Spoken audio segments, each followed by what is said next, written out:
আমরা জানি ওয়াজ তো ছিল, হ্যাড তো ছিল, তাহলে পার্থক্য কোথায়? এখানে পার্থক্য হচ্ছে ওয়াজ মানে হচ্ছে নিজে ছিলাম এবং হ্যাড মানে হচ্ছে আমার অধীনে ছিল, মালিকানা অর্থে। যেমন এক্সাম্পল দেখেন, আই ওয়াজ এ টিচার, আমি একজন শিক্ষক ছিলাম।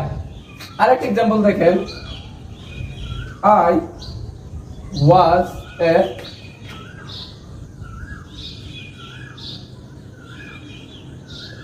Shopkeeper, I was A shopkeeper, আমি একজন দোকানদার ছিলাম।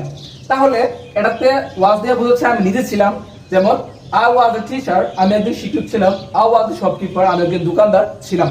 আর হ্যাড মানে হচ্ছে, এটার সাথে একটা এক্সাম্পল দেখেন, I had a I had a car, আমার একটি গাড়ি ছিল। আই হ্যাড এ কার, আমার একটি গাড়ি ছিল। আরেকটা দেখেন, আই